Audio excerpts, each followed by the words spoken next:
그래서 종종 그렇게 들어갔습니다. 차를 타고 최소한 8시간을 달려서 들어가야 되는 먼 길이었지만은 저희 연합감리교회가 개척한 교회를 방문하는 것이 너무나 소중한 일이었기 때문에 큰 불평 없이 그렇게 들어갔던 기억이 납니다.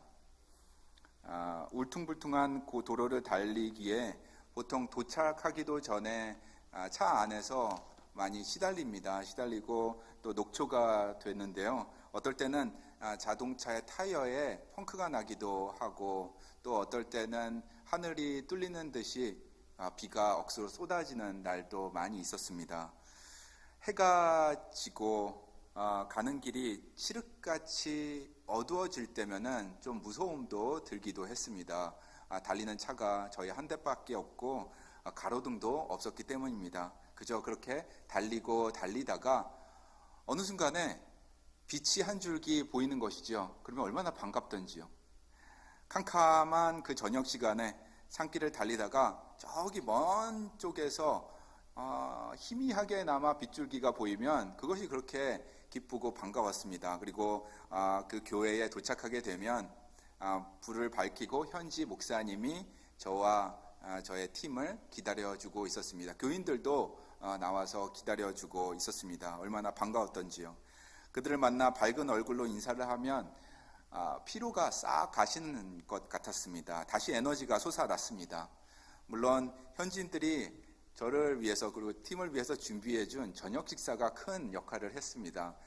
무엇을 좋아하나요, 목사님? 하시면은 저는 항상 캄보디아식 그 바베큐를 항상 얘기하거든요. 그래서 그 삼겹살 바베큐가 항상 준비되어 있었습니다.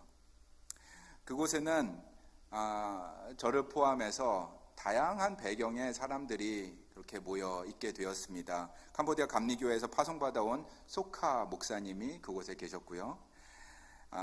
자연농이라고 하는 사역이 있습니다. 내추럴 파밍이라는 사역이 있는데 소명을 받아서 하와이에서 오신 한국인 선교사님도 그곳에 살고 계셨습니다. 지금도 사역을 하고 계십니다. 저도 당시에는 미 연합감리교회 파송을 받아서 온 선교사였습니다. 그리고 저와 함께 온 현지인 스태프들, 선교팀이 있었습니다. 배경이 다른 이 다른 사람들이 어디에서 모였을까요? 바로 교회에서 모였습니다. 그리고 교회에 있는 불빛 아래에서 모였습니다. 저에게는 그 불빛이 희망이었습니다. 그리고 현지인들에게는 그 불빛이 소망이었습니다. 그곳에서는 다양한 배경의 사람들이 모일 수 있었고 같이 얼싸안을 수 있었고 찬양할 수 있었습니다. 그 불빛 아래서 언어와 문화가 다른 장벽도 너끈히 넘어갈 수 있었습니다. 같이 식사하면서 기쁨을 나눌 수 있었습니다. 그 일이 가능했던 것은 빛이 있었기 때문입니다. 교회 안에 있는 그 빛, 예수 그리스도, 우리 가슴 속에 그분이 있었기 때문에 이 놀라운 일들이 가능했었습니다. 그 시골 마을, 아무도 모르는 그곳에서도 이런 일들이 벌어졌습니다. 그러므로 그리스도인들에게 있어 소망은 그저 단순한 바람이 아니겠습니다, 여러분. 친구를 만난 반가움 그 이상의 것입니다.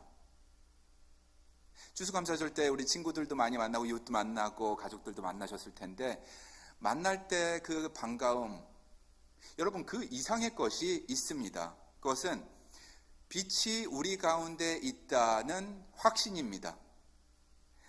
복음 사역을 함께 한다는 동질감입니다. 칠흑 같은 어둠 속에 살고 있다 하더라도 우리 주 예수 그리스도께서 밝은 빛으로 다시 오신다라는 믿음입니다. 이 확신과 소망이 있기 때문에 우리가 힘든 상황 있더라도 극복해낼 수 있을 뿐만 아니라 그 힘든 상황을 이렇게 말씀하기에는 좀 그렇지만 즐길 수도 있는 것입니다.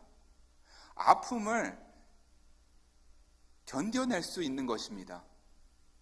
빛이 있기 때문에 할 수 있는 것입니다. 예수 그리스도가 빛으로 우리 중심에 계시기 때문에 이 모든 것이 가능하다.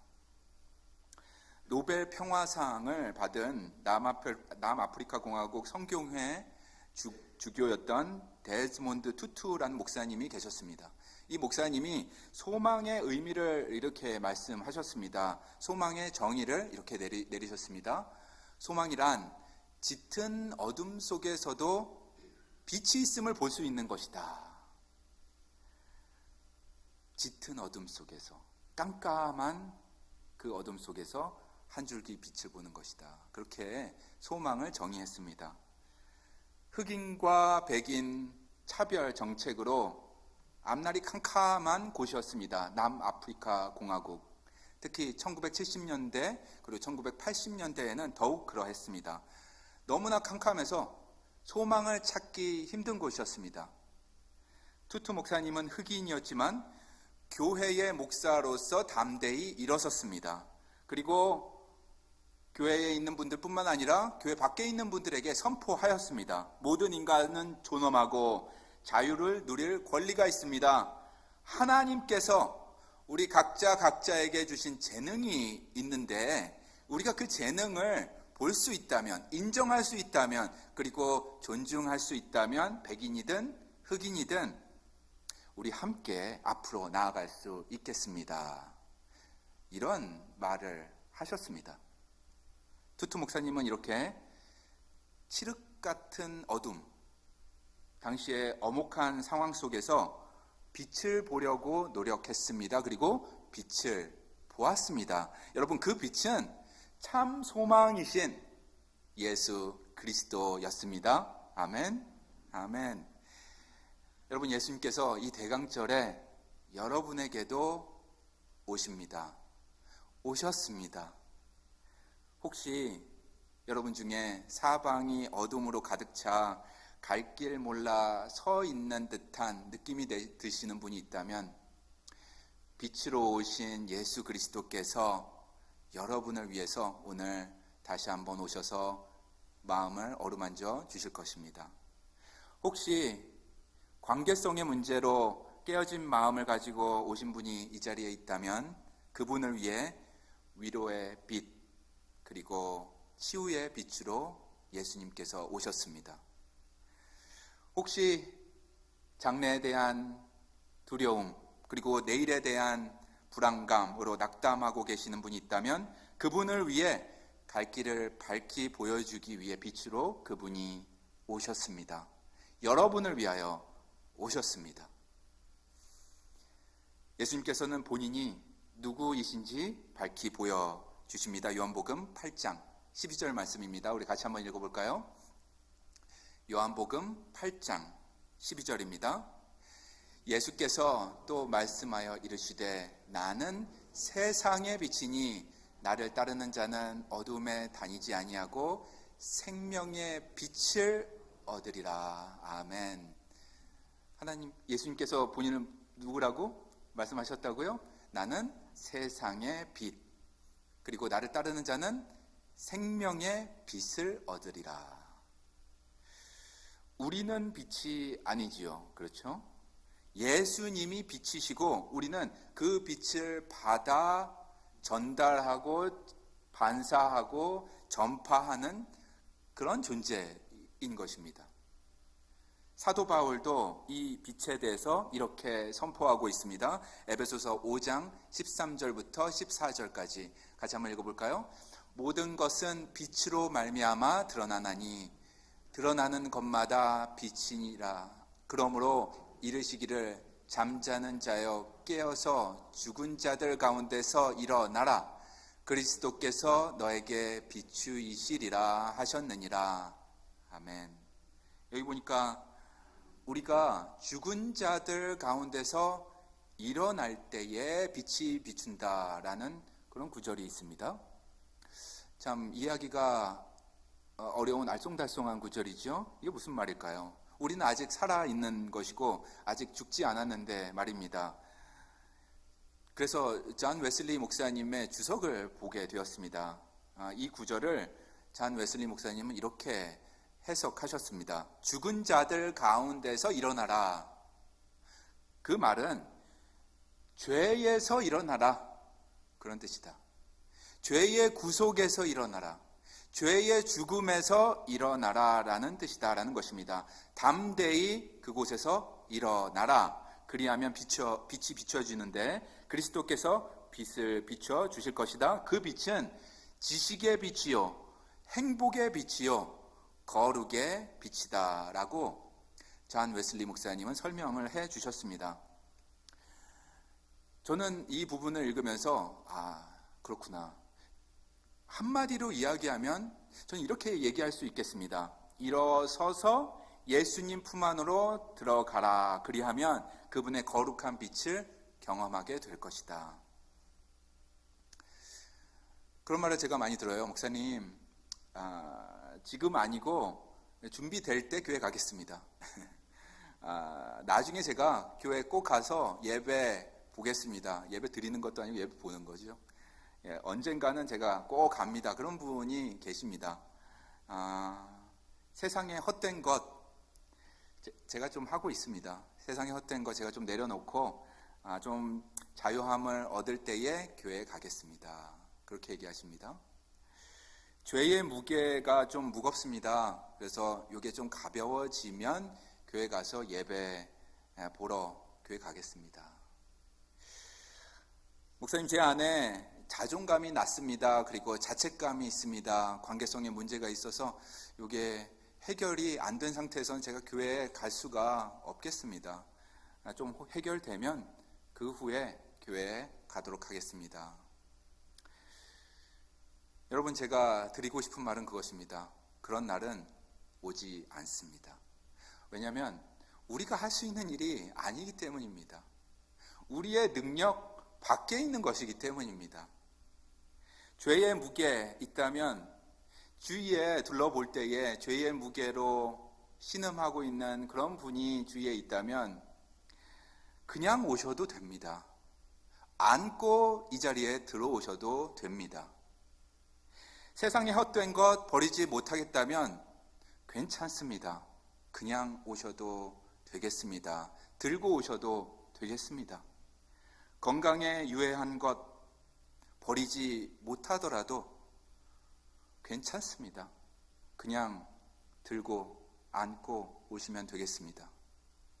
에베소서 5장 13절 말씀 다시 읽습니다. 제가 읽겠습니다. 모든 것은 빛으로 말미암아 드러나나니 드러나는 것마다 빛이니라.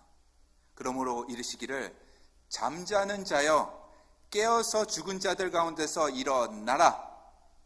그리스도께서 너에게 비추시리이다 하셨느니라. 아멘.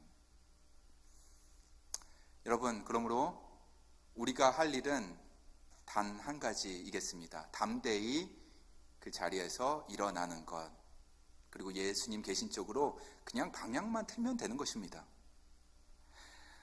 죄를 극복하라는 말이 아닙니다, 여러분. 우리가 할 수가 없습니다. 일어나는 것 우리가 할 수 있겠습니다. 그 자리에서 일어나는 것, 그리고 예수님이 계신 곳, 그곳으로 방향만 트는 것.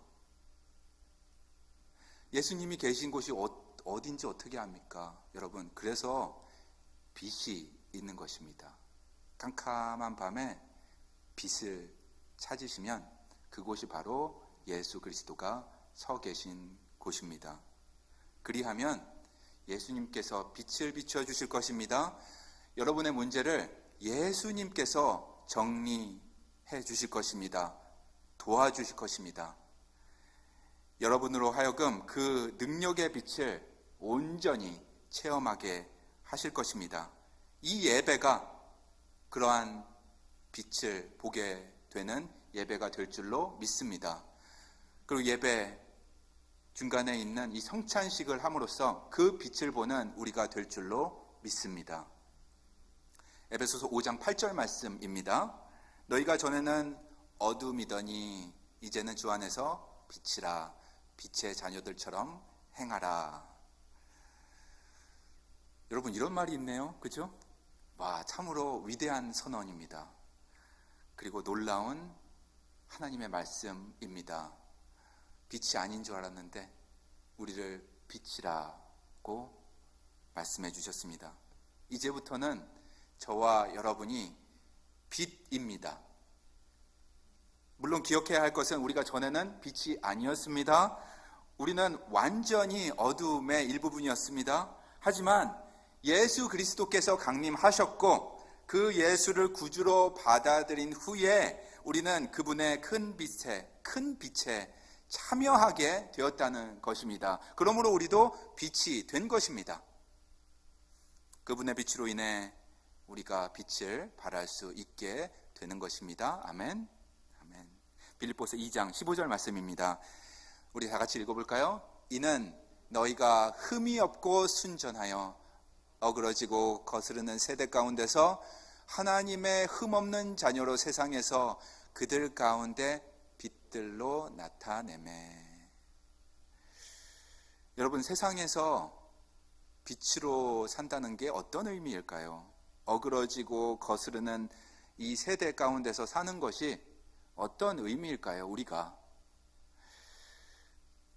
저는 빛으로 사는 삶 하면은 구약의 이 다니엘이 먼저 떠오릅니다. 다니엘. 당시의 환경은 너무나 세속적인 환경이었습니다. 다니엘은 그런 환경 속에서도 그의 신앙을 지켰습니다. 삶의 거룩함을 지켰습니다. 이방 나라에서 높은 관리가 되었지만 하나님을 저버리지 않았습니다. 그리고 기도하는 것을 부끄러워하지 않았습니다. 제 아내와 두 딸들과 기도를 합니다. 퍼블릭에서도 기도합니다. 식당에서도 기도합니다. 어느 때에는 기도하는 것이 쉽지가 않을 때가 있습니다. 그럴 때 옆에 테이블을 본 적이 있어요. 그럴 때 어떤 흑인 가족이 손을 잡고 기도하는 것입니다. 참으로 거룩한 모습이었습니다. 다니엘이 그런 사람이었습니다. 하나님을 저버리지 않았다. 하나님을 부끄러워하지 않았다. 그는 정직했습니다. 부지런했습니다. 그리고 성실했습니다. 거룩함의 본을 보여주었습니다. 주위 사람들이 그의 삶 속에서 빛을 보게 되었습니다. 소망을 보게 되었습니다. 다니엘과 같은 이런 삶, 우리도 살아야 하겠습니다. 정직과 성실함으로 우리의 삶을 살아나가야겠습니다. 직장과 일터에서 복음을 부끄러워하지 아니하고 오히려 자랑하는 여러분과 제가 되어야 하겠습니다. 여러분과 저를 예수께서 세상의 빛으로 부르셨기 때문입니다. 마태복음 5장 14절, 너무나 유명한 구절입니다. 우리 같이 한번 읽어볼까요? 너희는 세상의 빛이라. 산 위에 있는 동네가 숨겨지지 못할 것이요 사람이 등불을 켜서 발 아래 두지 아니하고 등경 위에 두나니 이러므로 집안 모든 사람에게 비치느니라. 아멘. 며칠 전에 가족과 함께 샌프란시스코에 잠깐 다녀왔습니다. 아이들 대학 탐방하러 올라갔다가 제가 꿈꿔왔던 그곳을 방문하고 왔습니다. 어딘지 아시죠? 금문교였습니다. 골든게이트 브리지였습니다. 저번에 개인적으로 말씀드렸던 것처럼, 설교 시간에 말씀드렸던 것처럼 금문교를 지키는 그분, 그 은퇴 경찰관이신 케빈 브릭스라는 그분을 꼭 만나고 싶었습니다. 만나서 감사합니다라는 말을 해주고 싶었는데 아쉽게도 만나지는 못하고 오게 되었습니다. 그런데 가서 보니까는 골든게이트 그 브리지 아래로 흐르는 바다가 와 정말 아찔했습니다. 다리에 안개가 끼면 그 다리 밑에 수색이 더욱 더 어렵게 보였습니다. 이런 곳에서 이 은퇴 경찰관인 케빈은 지금까지 200여 명의 사람들이 자살하는 것을 막았습니다. 소망을 잃고 이곳까지 터덜터덜 걸어온 그 사람들에게 다가갔습니다. 얼마나 마음이 무너졌을까요? 그 사람들의 마음이. 그리고 밑에를 보면 와 정말 아찔했습니다. 그런데도 불구하고 거기에 바람을 맞고 서 있는 사람에게, 그런 마음을 품고 있는 사람에게 케빈이 달려가는 것이지요. 때로는 친구처럼 부드럽게 다가갔습니다. 그리고 때로는 큰 형님처럼 강한 말투로 다가갔습니다. 제 딸들과 케빈 이야기를 나누면서 소망 잃고 인생 끝자락에 서 있는 사람에게 다가가 주는 것이 얼마나 귀하고 소중한 일인지 나누게 되었고 감사하게 되었습니다. 여러분, 우리 크리스찬이 할 일이 저는 이것이라고 생각합니다. 무너진 마음 가운데 있는 분 옆에 그저 서 주면 되는 것입니다. 상한 마음을 들어주고 할 수 있다면 위로해 주는 것입니다. 소망 잃은 사람들에게 희망의 빛을 전달해 주는 것입니다. 빛의 통로가 되어주는 것, 그것이 저와 여러분 그리스도인들이 해야 할 일일 줄로 믿습니다. 샌디에고에 살면서 여러분과 제가 해야 할 일, 빛의 통로 되는 것입니다. 우리를 예수님께서 세상의 빛으로 부르셨기 때문입니다. 우리 사진 한번 볼까요? 이 사진 제가 아이폰으로 며칠 전에 찍은 사진입니다. 샌프란시스코에서 내려오면서 여기 샌디에고 지역으로 들어오니까 레스팅 에리아가 오른쪽에 있더라고요. 거기에 들렸을 때에 샌디에고 서쪽 바다를 보고 찍은 사진입니다. 참으로 아름다운 장면이었습니다. 5시경에 노을도 참 멋졌지만 구름 사이에 비치는 그 햇빛의 길이 보였습니다. 근데 그 길이 저를 향해서 있는 듯 했습니다. 빛 앞에서 저는 와 하고 감탄하게 되었습니다. 그 빛의 아름다움 앞에서 한동안 아무 요동 없이 멈추어 있게 되었습니다. 그 빛은 제가 서 있는 이곳, 제가 서 있는 곳, 그곳이 어디든지 늘 주님의 빛이 들어오는 거룩한 곳임을 말해 주었습니다. 그 빛은 저를 밝음으로 인도해 주었습니다. 그리고 긍정적인 마음을 갖게 해 주었습니다. 그리고 감사의 마음을 다시 품게 해 주었습니다. 빛이 이렇게 능력이 있습니다, 여러분. 사랑하는 성도님 여러분, 여러분 안에 이 빛이 있음을 믿으시기 바랍니다.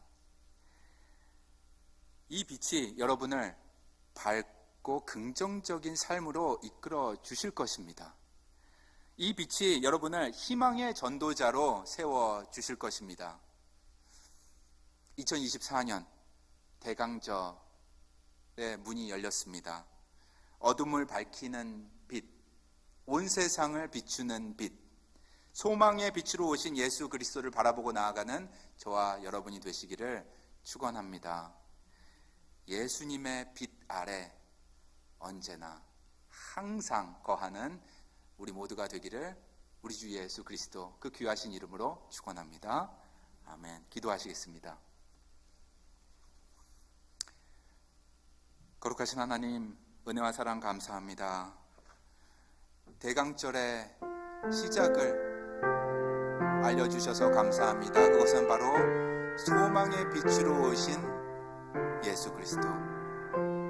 저희가 가슴에 그 빛을 오늘 품고 나아갑니다.